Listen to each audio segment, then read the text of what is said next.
All right, let's focus on some primetime games. We're going to watch these island games. We know we're going to bet these island games. Thursday Night Football, fading teams here. Atlanta, out of the playoffs, playing for nothing at this point. Yeah. Who knows who's going to be the coach? Who knows who's going to be the GM? Who knows who's going to be the quarterback? They're 4-point dogs to the Tampa Bay Buccaneers, who ever since Baker Mayfield kind of got injured, they have not been the same team. They're 7-6, still in first place in the NFC South, but the Panthers are coming for 'em. Meanwhile, the wise guys are just clinging to the Falcons by their fingernails. This line has moved from 5.5 to 4.5 to 4 at Hard Rock. Even after getting blown out with betting the Falcons against Seattle with no Drake London. Drake London is not expected to play this week either.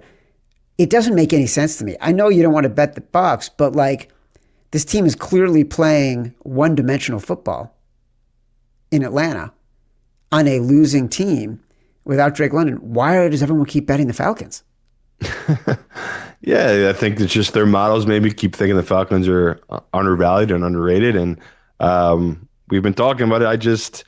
Anytime you win with Kirk, it feels you've gotten away with one this year. He just looks so bad. And taking away the number one target on this offense has just really killed their offense. So, yeah, this Bucs line, it's fishy. I honestly can't get why it's going the other way, because they might be getting back Worth and Mike Evans, and that's a huge deal to this offense. So I'll take an early position here, especially now at the 4 at Hard Rock. I'll grab them on this Bucs side on the Thursday night home game. And Atlanta, last week they just got absolutely bullied in a lot of ways. And with Kirk in there, it just feels like on a short week playing that type of physical game they just had with Seattle, couldn't ask for a worse spot for them going against this Bucs team that just had a horrible, horrible loss. So you expect Baker and the guys on this Bucs team to bounce back in a big way, especially against this poor Atlanta team like we've talked about. They're just offensively, you would think with Robinson they'll be able to take huge advantages, right, of this Bucs run defense, but you've seen it. Teams have just stacked the boxes. They're like, dude, beat us with Kirk. You're not beating us with Bijan. So I'll be on the chalk side here on the Thursday night on the Bucs.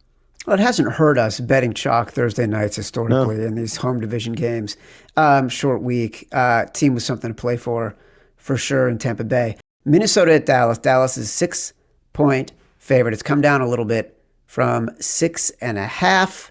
Minnesota went from being is the first team to ever go from being shut out to winning by a shutout at significant margin as they did.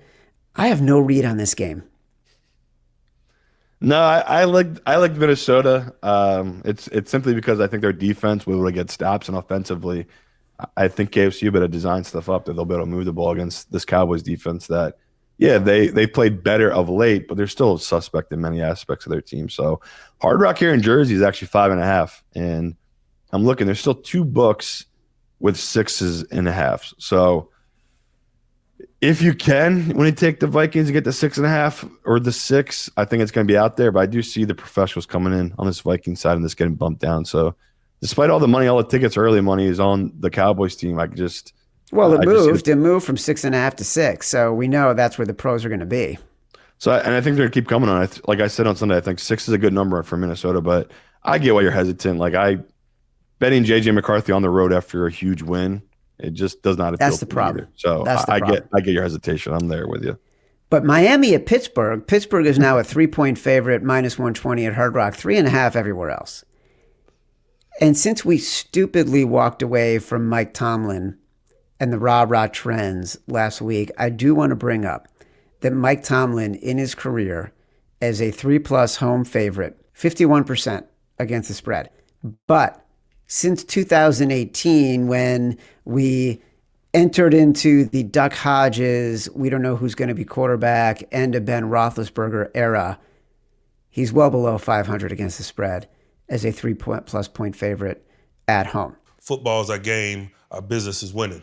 Now we're getting all the news this week, other than Daniel Jones and the Colts and how tragic, is how brilliantly Mike McDaniel has saved his job. And since we have to buy high on both teams right now, I'm more inclined to sell Tomlin and buy the Dolphins for one reason. The Dolphins' running game.